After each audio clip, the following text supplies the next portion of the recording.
Welcome to the deep dive.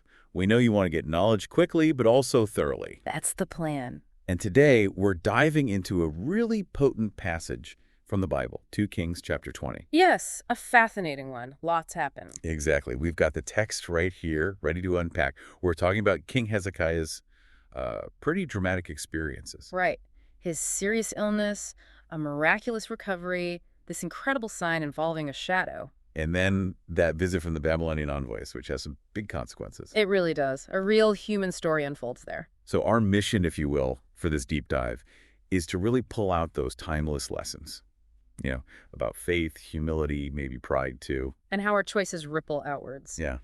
And importantly, how these ancient insights still speak to us and can genuinely strengthen our faith today. Absolutely. It's surprisingly relevant. Okay, let's start with Hezekiah's sickness. It says he was mortally ill. And the prophet Isaiah comes in with this, incredibly blunt message. Oh, completely. Set thine house in order, for thou shalt die and not live. That's about as direct as it gets. No ambiguity there. Wow. And what hits me is Hezekiah's immediate reaction. Mm-hmm. He doesn't argue. He doesn't despair outwardly. He turns to the wall and just prays. Yes, and it's not a superficial prayer either. He really pours his heart out. He pleads with God, reminds him, if you can say that, of his faithful service. He says, remember now how I have walked before thee in truth and with a perfect heart. He's making his case, isn't he? He is. He's appealing based on his relationship, his commitment. And it says Hezekiah wept sore. You feel the raw emotion, the sincerity. And that raw sincerity, it seems to change everything. God's response is almost instantaneous. It is remarkably fast. Isaiah hasn't even fully left the palace grounds, the middle court, and God tells him to turn back. With a totally different message this time. Completely different. I have heard thy prayer, I have seen thy tears. That part always gets me. It's so personal. Yeah. And then the promise. Yeah. Healing, going to the temple in 3 days, Mm-hmm. and 15 more years of life added. It's a stunning reversal. It really underscores the power attributed to heartfelt, sincere prayer in the text. And there's that practical bit too, isn't there? The lump of figs. Right. Isaiah instructs them to apply a fig poultice to the boil. It's interesting how, even in this account of divine healing, there's this practical remedy involved, faith in action, perhaps. Maybe. It certainly makes you think. For listeners today, it's such an encouragement, isn't it? When you're facing something overwhelming. Turn to God. Pray honestly, sincerely. Trust in his power, even while, accepting his ultimate will. And when those prayers feel answered, it can just deepen your faith exponentially. Definitely. It builds that history, that personal experience of God's interaction in your life. Though it's also interesting why Hezekiah's prayer was seemingly so effective. The text points to his past faithfulness. Does that mean our daily walk matters when we hit a crisis? Well, it suggests our ongoing relationship. Our efforts to live faithfully might, form a foundation for those desperate pleas, something to ponder. That's a great point. Okay, so he's healed, but then he asks for confirmation. He wants a sign. Yes, which is also very human, isn't it? Yeah. Even after the promise, he seeks that tangible reassurance. And Isaiah offers him this choice about the shadow on the sundial, the dial of Ahaz. Forward 10 degrees or backward. And Hezekiah picks the harder one, essentially. He says shadows naturally go down, so let it go backward 10 degrees.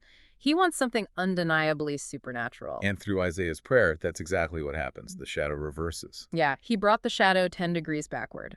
It's presented as a direct manipulation of the natural order. It's a real demonstration of God's sovereignty, isn't it? Like complete authority over creation itself. Precisely. It's saying God isn't constrained by physics or time as we understand them, and for us, that's a powerful reminder. How so? Well, when things seem impossible, when circumstances feel totally locked in, remembering this story, this sign, it suggests God's power operates beyond those limits. So trusting in that sovereignty can maybe reduce anxiety.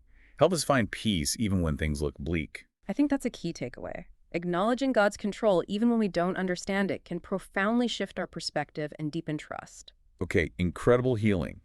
Amazing sign. Things are looking up for Hezekiah. Then visitors arrive. Yes, envoys from Baladan, the king of Babylon. They've heard about his illness and recovery, and they bring letters and a gift. Diplomatic mission. And Hezekiah's response. He rolls out the red carpet, and then some. And then some is right. He gives them the grand tour. The text is very specific. Showed them all the house of his precious things, the silver and the gold, the spices, the precious ointment, all the house of his armor. Basically everything, all his treasures, his military assets.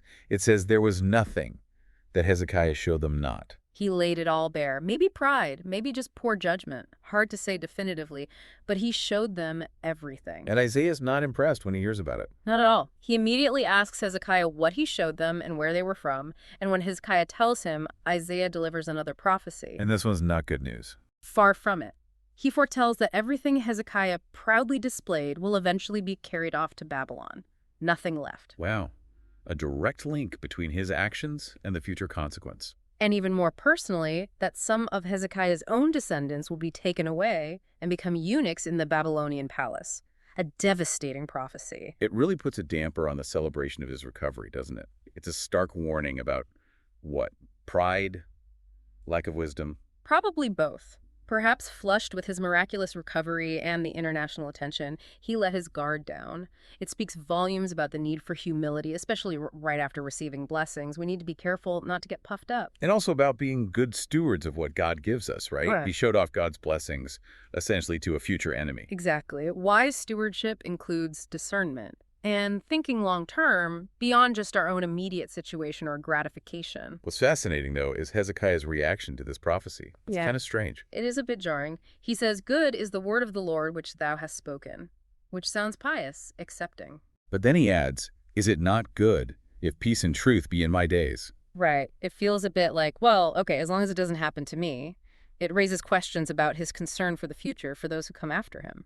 It's a complex response. But the lesson about pride and stewardship really hits home. Resisting that urge to boast, thinking about the downstream effects of our choices, that seems crucial for a strong faith walk. Absolutely. It's about remembering where the blessings come from and handling them with wisdom and humility, not using them for self-aggrandizement. So pulling it all together from 2 Kings 20, we've got powerful prayer, God's incredible sovereignty over nature itself.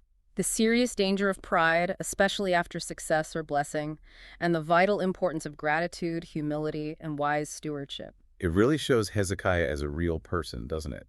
Moments of great faith, and then a significant mistake. Very much so. He's not presented as perfect, which I think makes the story more relatable. Faith isn't about never messing up. It's about that ongoing relationship with God, the turning back, the learning. Seeing God respond to his prayer, but also hold him accountable for his pride. It shows a God who's deeply involved, both in blessing and in correction. That feels very relevant for faith today. It reinforces that God engages with us in our complexities, our strengths, and our weaknesses. That can be incredibly strengthening for one's faith journey. So, a final thought for everyone listening. How does Hezekiah's story, the blend of fervent prayer, witnessing miracles, and then falling into pride, make you think about your own responses to God's work in your life, both the highs and the lows? And maybe, what does setting your house in order truly mean for you today? Not just materially, but spiritually. That's a great question to reflect on. How do we live with both fervent faith and grounded humility?